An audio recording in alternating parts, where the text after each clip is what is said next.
Amen.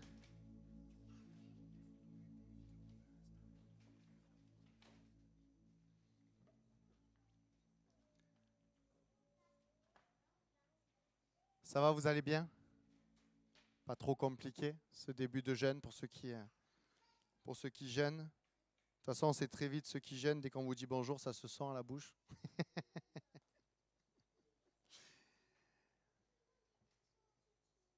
Il y a une vraie joie pour moi d'être dans ces temps de jeûne et prière avec la jeunesse. Et John me le disait, et c'est vrai qu'on se faisait la réflexion, c'est des choses qui n'ont jamais été faites. Et je bénis Dieu parce que, pas pour l'innovation, mais pour le fait que ça montre que la jeunesse aussi en veut, que la jeunesse veut aller plus loin avec le Seigneur. On a chanté, Seigneur, je veux te connaître. Amen. Amen. Seigneur, je veux te connaître. Seigneur, je veux te toucher. Seigneur, je veux entendre le son de ta voix. Je crois que vivre une vie avec Dieu, sans toucher Dieu, sans le connaître, sans être au bénéfice de sa présence, ça n'a aucun sens de le vivre. Non, je le crois. C'est comme être en couple avec quelqu'un. Vous savez, on connaît ces relations à distance. Qu'on le veuille ou non, à un moment donné, ça coince. On a besoin d'être au contact de la personne qu'on aime. On a besoin d'être au contact de la personne avec qui on est. Et je crois qu'avec Jésus... eh oui, pardon, Karine et Joseph. Ils se sont cachés. Mais, comme j'ai dit, on a le besoin. Et je pense que le besoin se fera ressentir aussi pour vous. Le train, Joseph, ça va être un pro de la SNCF.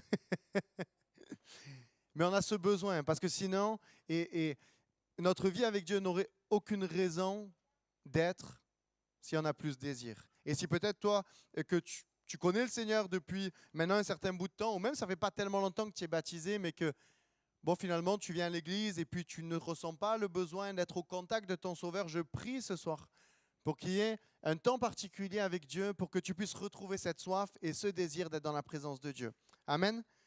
Je bénis Dieu parce que cette idée de faire un jeûne et cette thématique est venue très rapidement sur mon cœur durant l'été, avec ce passage et ce verset qu'on va lire ensemble, Philippiens 3, 13 à 14. Frère, je ne pense pas l'avoir saisi, mais je fais une chose, oubliant ce qui est en arrière et me portant vers ce qui est en avant. Je cours vers le but pour remporter le prix de la vocation céleste de Dieu en Jésus-Christ.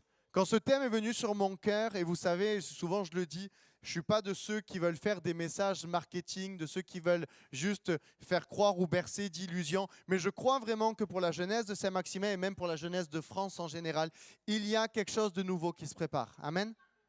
Si certains vous êtes convaincus, vous pouvez dire Amen un peu plus fort que ça. Je crois que quelque chose se prépare pour la jeunesse de Saint-Maximin et pour la jeunesse de France. Amen. On est à l'aube d'une nouvelle saison. Et je suis convaincu de cela. Et si tu n'es pas convaincu, moi je suis convaincu pour toi. Et je prie pour qu'à la fin, tu le sois toi aussi. Mais alors qu'il y avait cela qui venait sur mon cœur, Seigneur, qui pressait mon cœur à faire un jeûne au niveau de la jeunesse et de me dire, allez, on part sur de nouvelles bases, on part, c'est la rentrée, on fait un nouveau départ. Il y a de suite cette double pensée qui est venue, d'où ce thème. Ouais, mais on va peut-être, je dis bien peut-être parce que ce n'est pas ce qui va se passer, pour certains, peut-être avoir cette pensée de, vous savez, ce coup d'épée dans l'eau. Ouais, mais j'ai pris 100 000 résolutions avec Dieu. Combien de fois j'ai fini un dimanche en disant « ça y est, c'est sûr, à partir de lundi, je me lève à 6 heures, je vais rechercher la face de Dieu et ça y est, ça va être le nouveau jour du reste de ma vie. » On arrive à le faire lundi pour ceux qui sont bons. Le mardi, ça s'essouffle. Le mercredi, etc. On n'arrive pas à s'y tenir. Qui a déjà commencé un plan de lecture de la Bible en un an et qui ne l'a jamais tenu ? Et c'est des promesses qu'on a faites à Dieu et qu'on n'a pas réussi à tenir. Et de suite, Seigneur, mettez ce verset sur mon cœur. Je ne veux pas. Et dis-le à la jeunesse. Qu'il y ait le poids de la culpabilité des années passées, le poids des promesses non tenues avec Dieu, le poids des résolutions non tenues. Mais je crois que je fais une chose, oubliant ce qui est en arrière. Tes échecs avec Dieu, je prie qu'ils tombent maintenant à terre. Et je fais une chose, oubliant ce qui est en arrière, me portant vers ce qui est en avant. Qui a soif de plus de Dieu? Qui a envie de vivre des choses nouvelles avec Dieu? Qui a envie de rentrer dans ce que John disait il y a 1 ou 2 semaines? Jésus dira, vous ferez des œuvres encore plus grandes que moi. Qui a envie de vivre ça? Je crois que la clé passe par ce genre de verset. Mais je fais une chose, oubliant ce qui est en arrière. Et me portant vers ce qui est en avant. Amen. J'aimerais te dire, et John demain abordera cette thématique, on a coupé ces temps de jeûne en 3. Moi, je vais m'arrêter ce soir sur « Mais je fais une chose ». John demain partagera sur oubliant ce qui est en arrière, et moi je conclurai, je finirai avec me portant vers ce qui est de l'avant. Mais j'aimerais te dire quelque chose pour que dès maintenant tu ne passes pas à côté. La Bible est remplie d'hommes et de femmes qui ont vécu des échecs plus grands que les tiens, qui ont fait des choses bien plus horribles que toi. Quand on pense à Abraham, qui a reçu une promesse de Dieu, mais que pour accélérer la promesse, a été couché avec une autre femme. Quand on pense à David, qui a tué quelqu'un pour, encore une fois, une histoire d'adultère. Quand on pense à Pierre, qui a renié en figure par 3 fois Jésus. Quand on pense à Paul, et c'est celui qui nous intéresse ce soir, que s'il avait pu étrangler Jésus de ses propres mains, il l'aurait fait. C'est fou quand même. Il a persécuté l'Église. Il voulait qu'une chose, c'est que la religion, la secte du Nazaréen, la secte de Jésus de Nazareth soit exterminée. Comme il le disait lui, l'apôtre Paul est devenu un des plus grands apôtres de la parole de Dieu. Alors si lui peut le dire, oubliant ce qui est en arrière, je crois qu'ici, personne n'a fait pire que Paul, non? On est d'accord? Personne n'a tué un chrétien à cause de sa foi? Histoire qu'on parte sur des bonnes bases, tranquilles. Thomas peut-être? Non. Non, toi tu es né dedans, toi. Si je dis ça sous le temps de la rigolade, mais c'est tellement sérieux. Si Dieu a réussi avec Paul et si Paul a réussi de rentrer dans ce qu'il est rentré malgré son passé, qui tu es toi pour croire les mensonges de l'ennemi qui te disent que ce que tu as fait est trop grave? Qui tu es? T'as fait pire que Paul? T'as fait pire que Paul? T'as fait pire que Paul? T'as fait pire que Paul? Non, toi aussi, comme Thomas, tu es né dans la marmite. Personne ici n'a fait pire que Paul. Si Dieu l'a fait avec Paul, il peut le faire avec toi. Amen. Commence à te le dire en toi-même. Si Dieu l'a fait avec Paul, il peut le faire avec moi. Si Paul a pu expérimenter la grâce de Dieu et rentrer dans des projets extraordinaires avec Dieu, il peut le faire pour moi. Amen. Amen. Amen. Amen. On n'est pas beaucoup, je peux faire tout le monde. Amen. Amen. Amen. La pluie du ciel qui tombe, c'est bon signe. Et je ne veux pas rentrer trop dans ce que John sûrement dira demain, mais c'est hyper important de planter le décor. S'il a fait avec Paul, il peut le faire avec toi. Amen. Mais j'aimerais préciser une chose. S'il l'a fait pour eux, il peut le faire pour toi. On est d'accord avec ça? Mais j'aimerais préciser quelque chose. C'est si tu le veux, il peut le faire pour toi. Dieu peut le faire. Il a fait avec Paul, il a fait avec Moïse, il a fait avec Abraham, il a fait avec tout un tas de personnes. Il a fait avec notre pasteur, qui malgré qu'il avait connu le Seigneur, il a fait de la prison. Il a fait avec moi, qui ai connu le Seigneur tout petit et qui m'en suis écarté. Il l'a fait. Il n'a rien à prouver, il l'a fait. Donc s'il l'a fait pour eux, il peut le faire pour toi. Mais j'aimerais te dire, si tu le veux, il veut le faire pour toi. Et c'est la question que Dieu te pose ce soir. Est-ce que tu veux, d'une manière véritable, rentrer dans une nouvelle saison? Est-ce que tu veux, d'une manière véritable, que le point de temps passé soit derrière? Oui? Alors on va voir ensemble.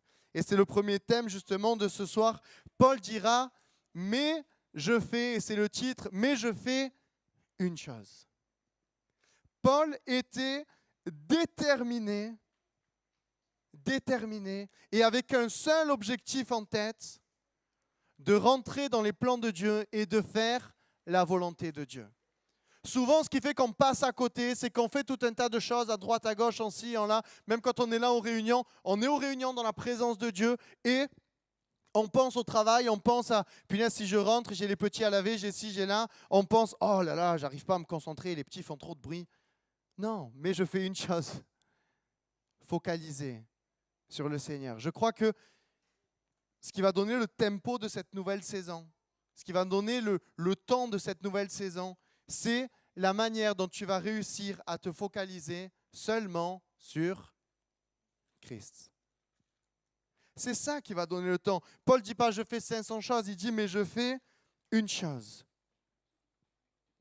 Il y a des choses que moi, en tant que pasteur, je ne pourrais pas faire, que John, en tant que pasteur, que tes grands frères spirituels, tes grandes sœurs spirituelles ne pourront pas faire, que les 132 000 messages que tu écoutes sur YouTube ne pourront pas faire pour toi.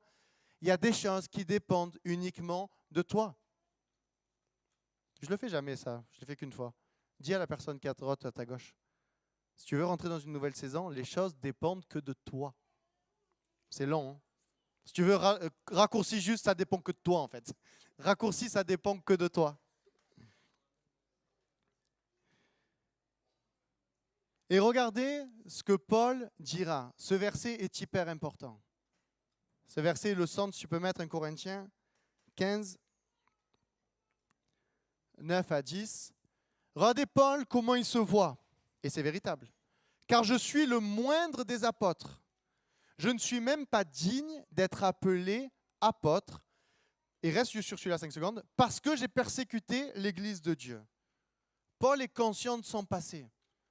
Paul sait, je suis le moindre des apôtres, je ne suis même pas digne d'être appelé apôtre parce que ce que j'ai fait est trop grave. Il le dit, il ne s'en cache pas, c'est réel. Son passé était toujours là. Dieu ne te rendra jamais amnésique de ton passé. Et Paul savait. Mais regardez ce qu'il dit, j'ai persécuté l'Église de Dieu.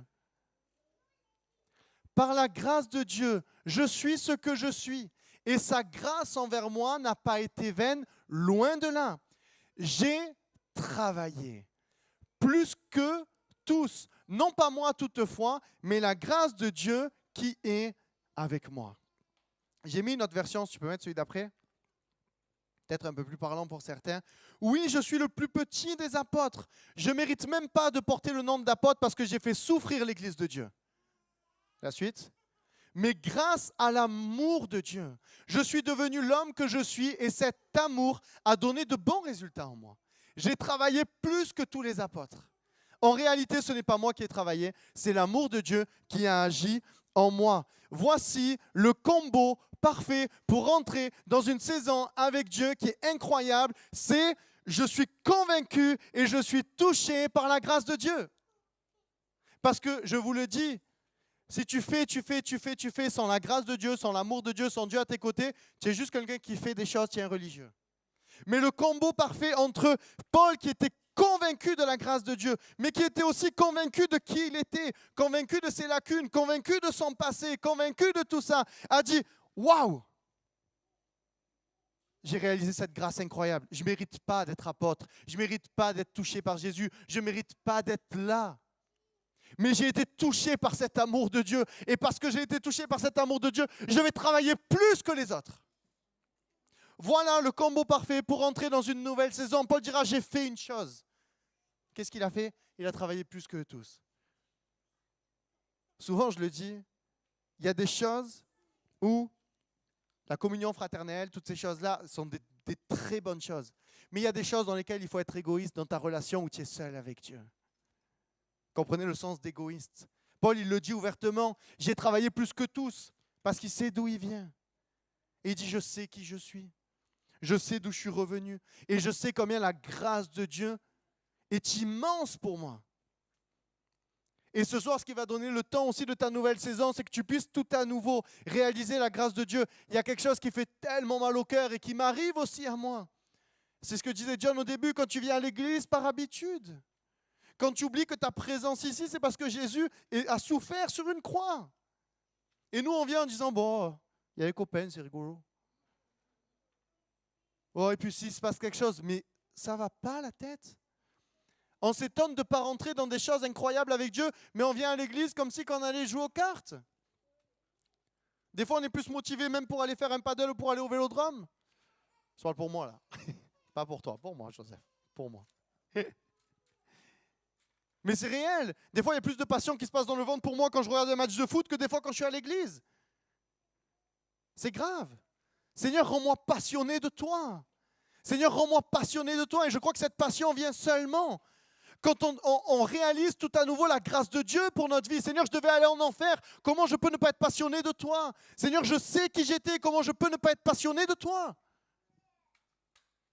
Et alors qu'on réalise cette grâce, vient d'un coup l'envie de travailler 2 fois plus que les autres et de rechercher Dieu plus que les autres. Et comme le disait John, comme la femme à la perte de sang, de traverser toute une foule, peu importe ce qui va t'arriver. Parce que je sais que la solution, c'est lui. Parce que je sais que cette grâce, quand je suis au bénéfice de cette grâce, tout change. Tout change. Seigneur, fais-moi réaliser ce soir encore ta grâce. Seigneur, fais-moi réaliser encore ce soir ton sacrifice à la croix. Seigneur, fais-moi réaliser encore ce soir combien tu m'aimes, Seigneur. Et alors que je réalise ça, Je vais vouloir faire qu'une seule chose. Rechercher ta face. Qui ici, quand il s'est mis focus, ou des fois on le retrouve souvent dans les camps, dans les colonies, ceux qui ont fait le summer camp et tout, qui ici peut témoigner que lorsqu'il s'est mis véritablement à part de la télé, à part des réseaux, à part de dépenser du travail, de ci, de là, nana, et qui a véritablement recherché la face de Dieu, a vécu des choses extraordinaires avec Dieu. Qui? Pourquoi ces choses-là, on les trouve qu'à Gap? Allez, Moustaki, je t'embrasse, mais ce n'est pas grâce à toi. Ce n'est pas grâce à Gap, ce n'est pas grâce à la colo, ce n'est pas grâce à tout ça. C'est parce que tu as décidé de te mettre à part. C'est parce que le matin, tu te lèves plus tôt pour rechercher la face de Dieu. C'est parce que tu es moins sur ton téléphone, parce que tu n'as pas de télé là-bas. Et parce que tes pensées sont focus. Alors Dieu te parle. Et après, on vient ici, on dit, mais Seigneur, c'est pas pareil, la sensation. Mais la sensation, c'est toi. C'est toi, cette sensation qui fait que. C'est que ce n'est pas le même toi qui est ici que le même toi qui est là-bas. Seigneur, viens nous toucher par ta grâce. Afin qu'on puisse véritablement, tous les jours de notre vie, oui, c'est fatigant de se lever plus tôt, oui. Mais Seigneur, comme dira ta parole, je réveillerai l'aurore, Seigneur.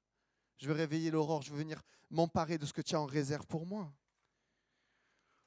Le combo parfait, la grâce de Dieu plus mon travail, fait des choses extraordinaires. Je vais demander à l'équipe de musiciens de revenir. Et parce que le point important est là,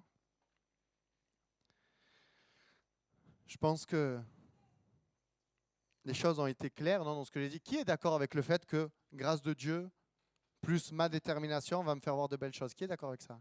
On est tous d'accord. J'ai rien inventé. Je ne suis pas sorti du cadre de la parole. Mais je crois que pour certains, et pour moi, c'est le premier, je vais prier dans ce sens pour ma vie. Souvent, on a l'envie comme ça. Seigneur, j'ai envie, mais je n'ai pas envie. Mais il y a un verset qui est tellement beau et qui rassure tellement notre cœur. Philippiens 2,13. Car c'est Dieu qui produit en vous le vouloir et le faire, selon son bon plaisir. J'aimerais faire un scoop, j'aimerais parler à la place de Dieu là. Quand on lit cela, on pourrait se dire selon son bon plaisir. Bon, ben, en fait, il a plus donné à Matthieu. Matthieu, il a plus envie que moi. Non, Dieu a envie de donner à tout le monde. Dieu donne et dépose en nous le vouloir et le faire. Ça, c'est sûr et certain. Je ne sais pas si ici, bon, je pense que pour la plupart, vous avez écouté. J'ai déjà raconté cette anecdote, mais pour moi, elle est tellement importante parce que ce verset-là, tu peux le lire tous les jours. Si tu ne le crois pas et si tu ne mets pas ta part en route, il ne pourra rien se passer. Moi, je l'ai vécu de plein fouet, ce verset. Croyez-moi que maintenant, quand je le lis, il fait toute la différence. Je vais quand même raconter l'anecdote, elle est rigolote. Et à la fois, elle est tellement sérieuse. C'était une période où je travaillais beaucoup, et j'étais très, très, très fatigué. Mais je sentais que, à cause de ce travail, je travaillais avec Mathias, qui vient en ce moment, qui est carreleur. Je sentais que ma relation avec Dieu se distendait, prenait de la distance. Parce que je recherchais moins la face de Dieu, parce qu'on commençait très tôt le matin à 6h. Des fois même, on partait, il était 5h et quelques. Et on rentrait des fois à 21h. Et on avait ce rythme-là, nous on était contents, on travaillait ensemble. Mais je sentais qu'avec Dieu, les choses commençaient à se séparer. Et le Seigneur interpelle mon cœur. Et je dis, Seigneur, il y a ce verset dans la Bible qui dit, Seigneur, dépose en moi le vouloir et le faire. Seigneur, je t'en supplie, dépose en moi le vouloir et le faire, que demain matin, je puisse me lever. Croyez-moi, quand on fait cette prière à Dieu, il exauce toujours.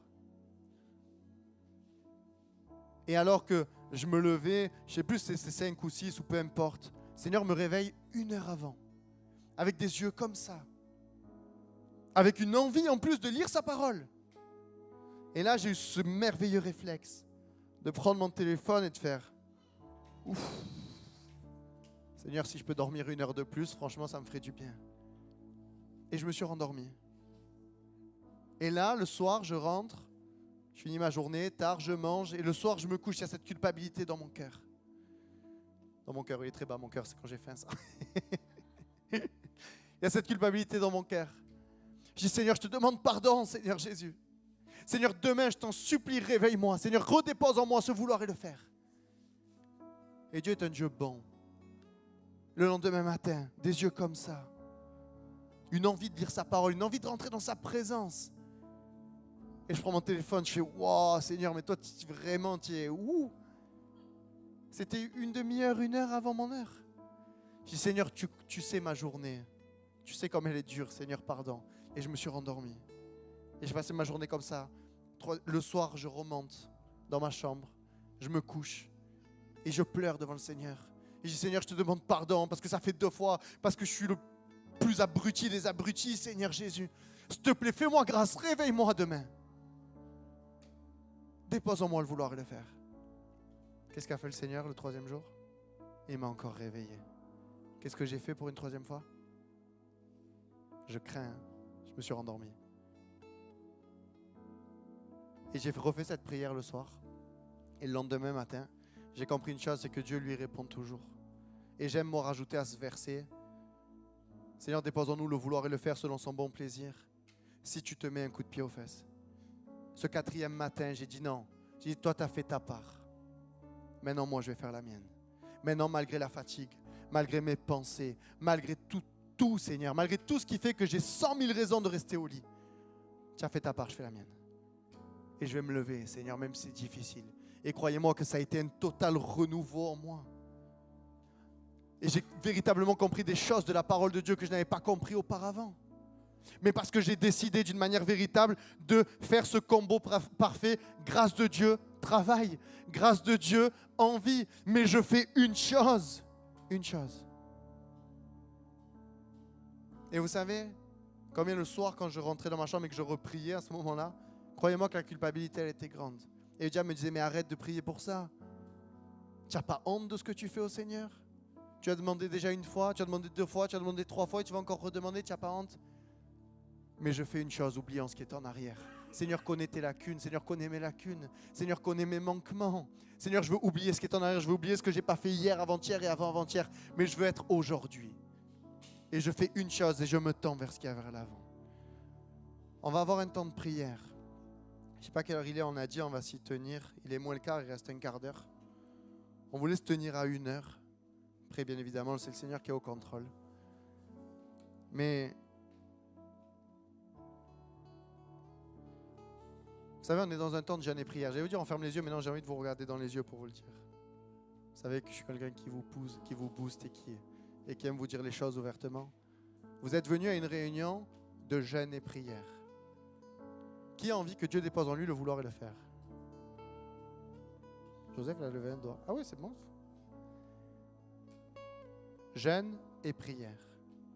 Et prière. Je crois que c'est le temps là maintenant de prier, de demander à Dieu d'une manière véritable. Seigneur, viens déposer en moi le vouloir et le faire. Seigneur, je veux que mes frères et sœurs entendent. Seigneur, je veux que toi tu entendes. Qu'aujourd'hui, Seigneur, malgré que... Et soyons honnêtes devant Dieu. Je ne suis pas sûr, Seigneur, comme l'apôtre Paul, de faire qu'une chose et tendre vers toi. Peut-être, Seigneur, que demain, je ne vais pas réussir. Mais je veux au moins, si c'est ton cas, bien évidemment, commencer à déclarer de ma bouche et dire, Seigneur, je veux faire une chose. Seigneur, mon Dieu, je veux que tu déposes, s'il te plaît. Seigneur, dépose en moi le vouloir et le faire. Seigneur, mon Dieu, je veux rentrer dans cette nouvelle saison. Et je vous invite, comme j'ai su le faire tout au long de l'année, à crier à Dieu et à dire, Seigneur, dépose en moi le vouloir et le faire. Il y a des choses qui se passent, la Bible dit que dans le jeûne et dans la prière. Et je crois qu'il y a des choses qu'on a besoin de déclarer de notre bouche, que Dieu entende, que le diable entende, que les anges entendent, que les dominations entendent, que mes frères et sœurs entendent, qu'on puisse se soutenir ensemble. Et dire, je t'ai entendu prier. J'ai entendu que tu avais envie, que Dieu dépose en toi le vouloir et le faire. Moi aussi, j'ai envie. Et on va s'emboucaner ensemble et rechercher la face de Dieu ensemble. Amen. Je prie simplement pour vous, je laisse la place à John, et comme ça avoir un temps de prière. Seigneur, merci pour ta parole. Seigneur, nous ne sommes rien, toi tu es tout, Seigneur Jésus. Et Seigneur, combien, Seigneur mon Dieu, je te prie surtout, pour qu'avant de te demander de déposer en nous le vouloir et le faire, Seigneur mon Dieu, qu'il puisse y avoir cette prière véritable de dire, Seigneur, viens encore me révéler ta grâce, Seigneur Jésus. Seigneur, viens encore me révéler ton amour, Seigneur Jésus. Viens encore me révéler qui tu es, Seigneur Jésus. Afin que je puisse avoir ce ardent désir dans mon cœur de rechercher ta face davantage, Seigneur Jésus. Seigneur, ce que tu as fait à la croix, personne d'autre n'aurait pu le faire, Seigneur Jésus. Je ne méritais pas, Seigneur mon Dieu, cette grâce. Je ne méritais pas cette grâce, Seigneur Jésus. Mais dans ton amour, tu es venu te révéler à moi, Seigneur Jésus. Et je veux être comme Paul, être conscient de qui je suis, conscient de mon passé, mais je veux travailler plus que les autres parce que je veux plus rechercher ta face, parce que je veux avoir des révélations fraîches de toi, parce que je veux mieux te connaître, Seigneur Jésus. Seigneur, je te prie que ton esprit descende maintenant, que ta grâce et ton amour surabondent dans les cœurs et dans les vies, que l'on puisse pleinement réaliser encore qui tu es, et crier à toi et dire: oh Seigneur Jésus, je veux plus de toi. Je veux plus de toi, Seigneur Jésus. Et je vais faire ma part. Et je vais faire ma part, Seigneur Jésus. Seigneur, pardon pour les fois où je ne le fais pas. Pardon pour les fois, Seigneur mon Dieu, où je fais passer mes intérêts avant les autres. Seigneur, je crois que tu es le Dieu de Gap et le Dieu de Saint-Maximin, Seigneur Jésus. Alors je veux me discipliner à rechercher ta face, Seigneur Jésus. Oh,